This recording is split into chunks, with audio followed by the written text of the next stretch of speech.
and welcome! Today I'm going to be harvesting some of the winter squash. Normally I would leave it until the leaves on the vines start dying back, but the long-term weather forecast is predicting rain for all of next week, and with that amount of rain the slugs will be out in earnest, munching their way through the stalks, attaching the squash to the plant. So I've got my secateurs to cut them off and at least one gardening glove. The leaves on the pumpkin vines can be a little prickly. They're not very prickly like a bramble can be, but they do have little tiny hairy spines on the back. I picked one of the curry squash yesterday, and these stalks that attach this main squash to the plant usually have little hairs on them as well. So with a thick gardening glove or an old towel, I like to give this stalk a good rub when I first take it off the plant, just to remove all those fine little spiky hairs. So first squash, a curry. I've got my wheelbarrow to put them in, and I've lined it with a couple of old towels, just to give them a nice soft landing when I put them in. I also have one other squash harvested, a honey bear, and I only have one of these, and it came from the plant that died in the heat of our summer heat wave and drought. So one honey bear squash, and no more to come because the plant is dead. So let's get harvesting. Knock off the grassy mulch and give this top stem a bit of a rub. Nice!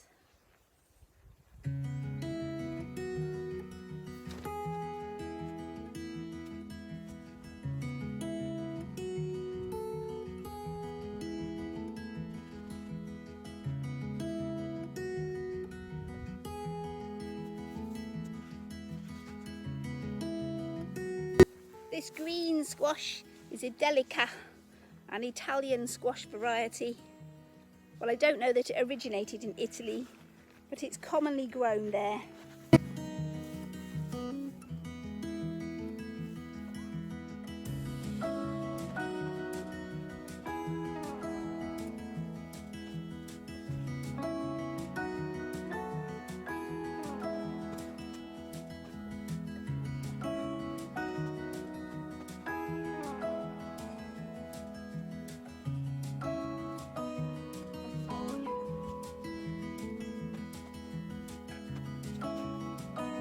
Bit late on this one.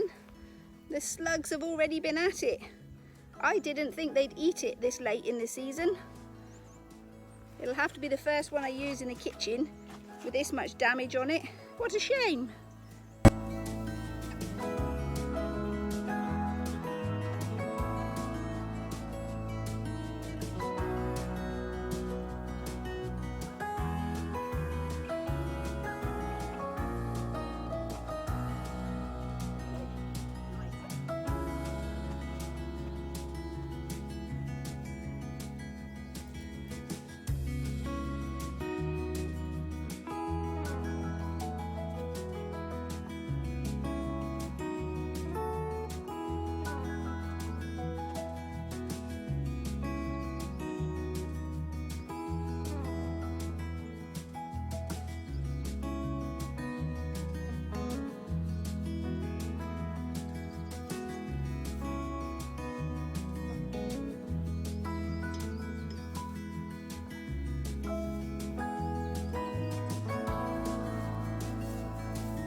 Another one that's being munched at.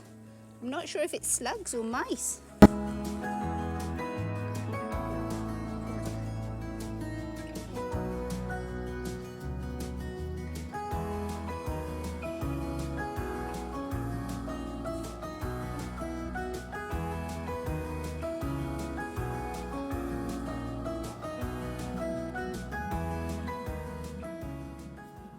Not a bad little haul. I've got 2 more butternuts. I'd like to have left them on the plants a bit longer, but I don't want to lose them to the weather and the wildlife. I think there are 14 or 15 of the curry squash. They've done really well for me this year. This big Dahlia squash came from inside the polytunnel. I have an enormous plant of it in there, but only one squash on the plant.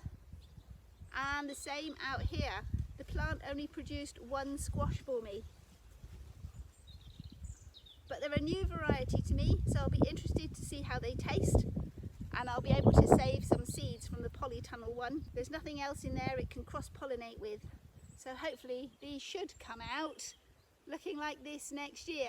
But there's no guarantee. I can never be totally certain what it'll grow if I keep my own squash seeds. And this, of course, is not a winter squash. This is another one of my many marrows. So I shall have this for supper tonight. Gosh, I bet this wheelbarrow is quite heavy. Now to get them into the house. I generally tend to just wipe my squash down to clean them off with a mild solution of water and white vinegar. Then I'll put them somewhere cool and dry to store for the winter. I have quite a few as I'm harvesting. Where have I got one? Little munchies. I have quite a few that have already been getting munched on. And I think this might be mice rather than slugs. This particular squash obviously got damaged early in the season as well. It's grown this warty knobbly lump, but it'll be absolutely fine for cooking with.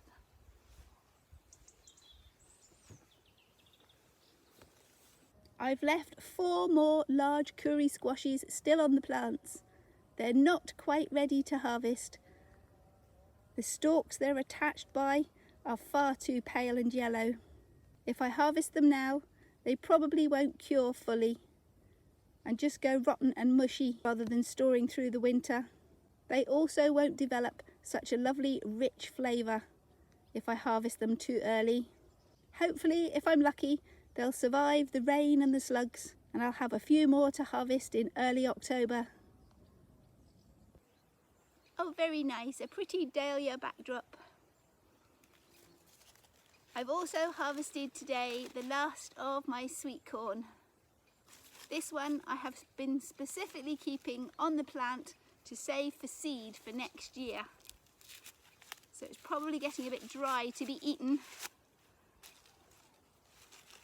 But if I leave this like that, sitting on some kitchen paper, it'll dry out and I'll be able to use these corn kernels as sweet corn seed next year. And I searched this cob out specially to show you. This corn cob has not been pollinated properly. I grow my sweet corn inside the polytunnel, and sweet corn is a wind pollinated plant, so there is no wind, and I have to shake the plants to make sure everything gets well pollinated. And this one obviously did not. So this is how your sweet corn will look if you don't get them pollinated. It has a few kernels of corn, but most of it is just white, shriveled up nothingness. Each one of the long stringy hairs at the top of your sweet corn is attached to one of these corn kernels, and that's how they get pollinated. The pollen lands on these long hairy threads and makes its way down to the kernel of corn. If the long stringy heads don't get tickled with some pollen, the kernels underneath cannot mature into fat, corny knobbles for us to eat. So this is not a disease or a deformed corn cob. It simply did not get pollinated. With good pollination, this is what we're aiming for.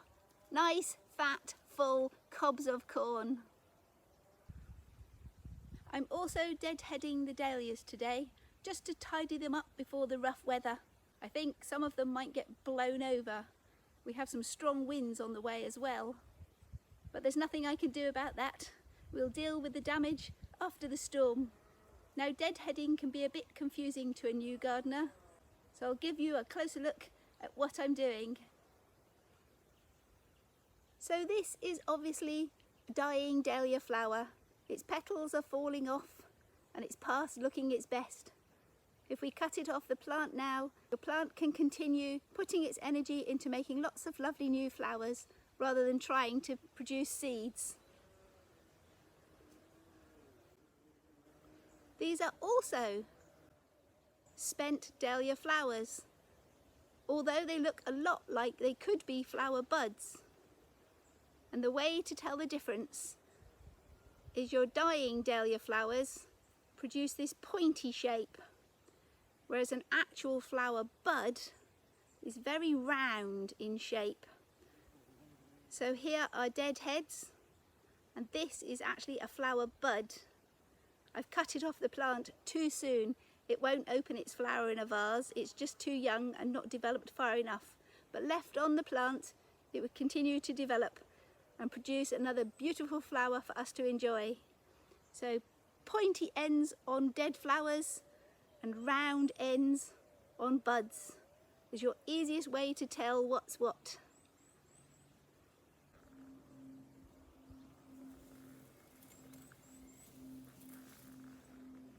I can't resist showing you these beautiful purples. They're so gorgeous. Definitely my favourite. These and the orange pom-poms. If you've enjoyed today's video, click that like button and let me know. Click subscribe and YouTube will make sure you see my next video. Bye for now and thanks for watching. And remember, whatever you're doing, have fun doing it.